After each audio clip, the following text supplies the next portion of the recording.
There are many tools involved in binding the books. This is my printer. It is one of those tankless printers or cartridgeless printers. This is an HP Smart Tank 7301. This cost me, if I remember right, just under $300. But it's worth it. It's already saved me, I would say, easily $300. You're seeing the three, where's the finger at? There we go. The four ink bottles here. I got the black, red, blue, and yellow. And that is enough ink to do probably, I would say, at least 1,000 pages. This is where it saves money. Because I don't have to buy cartridges, I don't have to spend, like for the XL63 cartridge on my old printer, that was $60. And so that would, rack up a lot of money. Those 4 bottles of ink right there cost me, I think it was $12. And so to do 1,000 pages with the ink cartridges, it would probably require 3 brand new ink cartridges. That's $180. And like I said, this was, in the teens. I'm thinking $12 mostly. And so if you are going to print a lot of books, then you need to get a good printer. You need one that has the horizontal bed like this right here, because you need that so that you're able to print on both sides of the paper, which will save you a lot of paper and time. This is an investment if you're going to print off a lot of books. You can see that I have printed off a lot of books during this last year. I have bought a lot of PDFs, and every black comb that you see is a printed book. So there were days where I went through my collection and I was printing off a lot of small books like the Encyclopedia Arcanus, and I've printed off some very large books. I actually have the D&D for Dummies, and I had to put that into 2 books because that was a 400-page book. So, if you have a large collection of PDFs and you want to put them on paper, I would suggest using a paper column method that I'm going to show you. A lot of the reason why I did this was because of the digital issue, because there are a lot of companies that are saying you get to rent our digital version. You don't own it. You have no rights to it. They also, because they are going to demand that you can only access it online, they can change the product whenever they feel like it. You might have bought the original in the first year that they released a book, but they might have felt that something was too controversial and needed to be changed, and all of a sudden, 2 years later, you got a modified version, not the original. And I just don't want that. With a lot of the channels, a lot of companies wanting to do the virtual tabletops, it just didn't feel right to me. I'm an old school paper and pen person, and so I wanted all of my favorite books that I could use, easily accessed, without a subscription, and there's my collection. All I have to do is just roll back, grab what I need, and go back to the table and get back to work. All right, now the document that we are going to print tonight is The Serpent Isles. This is by North Pole Publication.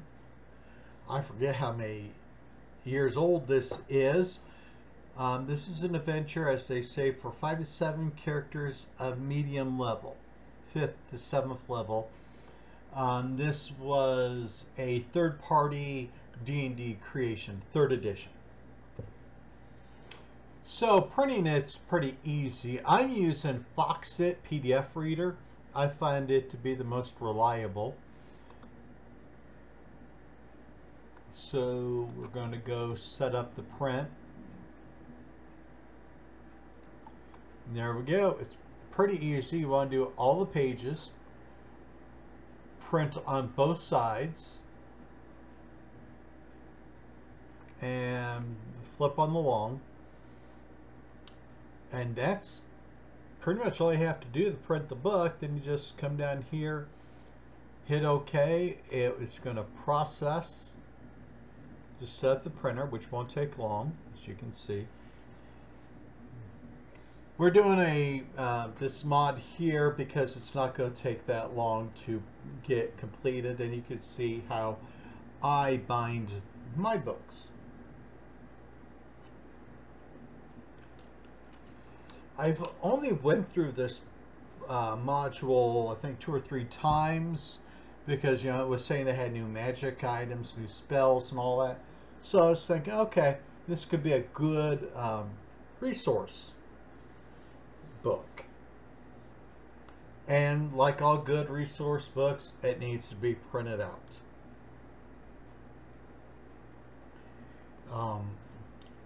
There is a lot of prep for me when I print books off, because I don't just do the simple cardstock front and back.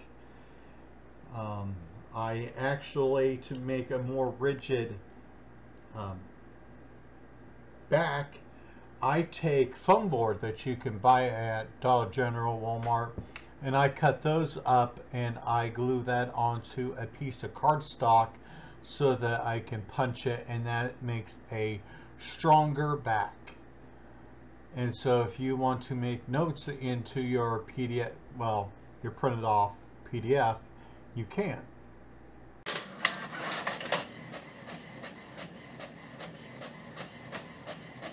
Sometimes it's difficult to find the proper settings to get the automatic duplexing started.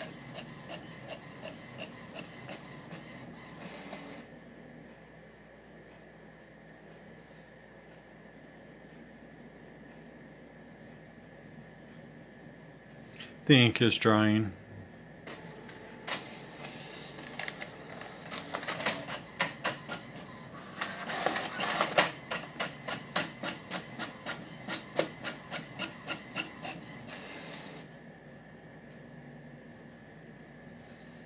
And we'll go through this for the total of 52 pages. All right, we have our module printed off. It's right here. And so we're going to start punching the paper. Now, this is your pen, basically your standard comb binder. Right there, you insert your papers here, press down, and it's going to punch out 21 small holes here. The design I have right here, it can do 15 sheets of paper at a time. And it can do, thanks to the length of these, up to 450 pages. We got a margin set right here. This device cost me $50. And 50 pages at a time, that's actually one of the higher ones. There are a lot that do only 8 pages at a time. So if you're doing a big book like the Idiot's Guide to D&D, I believe, or D&D for Dummies, one of the two. With that being 400 pages, that's going to be a long process. So, before you get started on that, you're also going to need report covers, which are these. Hopefully you can see them through the reflection. These are just basically clear plastic with the holes already punched into them. And I told you about the backgrounds where I take foam board and I glue it in between two pieces of cardstock. This forms a nice back.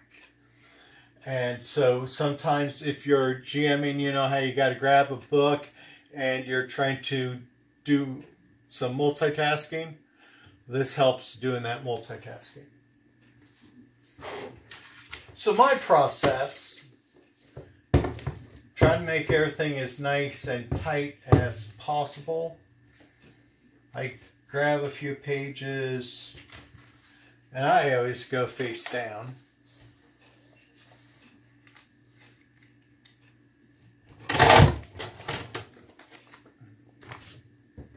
This part doesn't take too long, but you got to make sure that you are consistent in putting your papers in so that your book doesn't look all ragged and all that, because, you know, we do like our product to look good.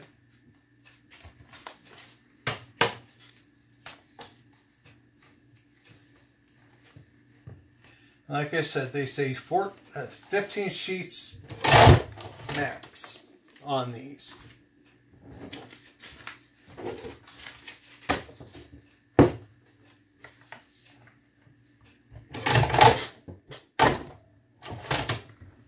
So there, we got them all punched out. Now I have my one little odd tool.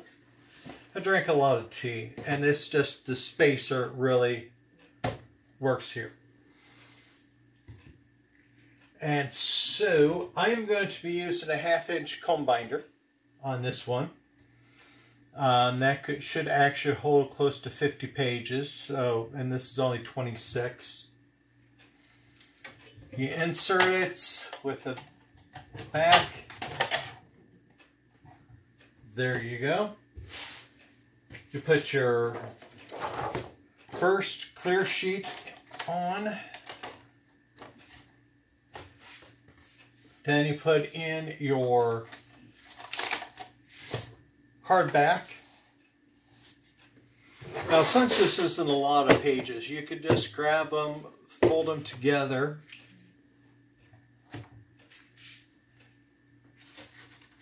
And they will generally just, takes a little finesse. But once you do it for a while, man, this is easy.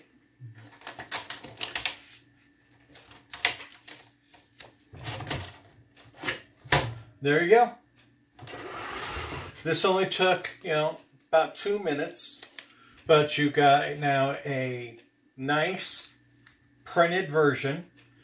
And with that hard back, you can say it's pretty straight. So you can hold it in one hand. Excuse me. And read it while you're doing things with your other hand. So you can multitask. And that helps out a lot when you're being a GM. Now, I am a little bit odd. I'll be right back. I like to create a lot.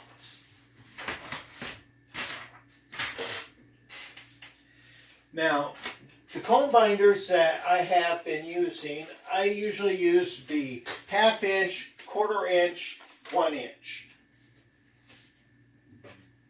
And so you can buy up to 2 inch.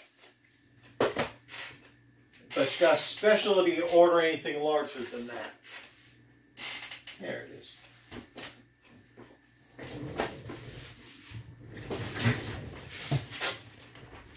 I create form books. And so I create a written, whoops, wrong one for that.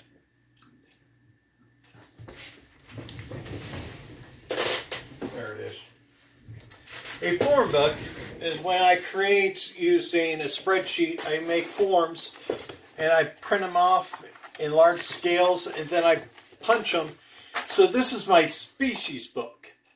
So I created a form where I can easily put in all the information, you know, like their stats, height, movement, and all that, and a little bit about each race. And so this is my species book, and the nice thing is I can then, since I also use AI art, I can create artwork to represent each of the species or races that are in my game world. And so I have my own book just for my races. And then the other thing is I go through a lot of handwriting paper and all that, you know, lined paper. So I can create my own book like I got right here. I can buy college-lined books, notebook paper, and I can then punch it out and make my own custom books. This is a 125-page notebook, and I can take this anywhere I want to. I can throw it in my backpack, and I can then write in this while I'm at work, and everything's good. Doing it this way is cheaper than buying some of the notebooks, you know, the wire-bound notebooks. Because a lot of the wire-bound notebooks, you know, if you want a lot of paper like this one is, that's a 5-subject, and that could cost you $6 or $7. This cost me under $2. Because I can get the 125 sheets of paper at Dollar General for $1. Then you got your cover, your spine, and your hardback. And again, this is the nice thing because I can go like this, and you can put it flat on the book, and you don't have to worry about your book closing if you don't have something holding it open. So this is my basic video on how I bind my books. Like I said, doing it this way is a lot cheaper than buying those books new. Because, you know, whenever they come up with new PDFs, I can buy them and I can print them off, and I can have all my books spread out, you know, to game. I love it. I gotta play that way. I will never be able to use a virtual tabletop, and source books are always nice to have them open because then you can mark them and easily flip through pages. So everybody, thank you for watching this video. Take care. Be at peace.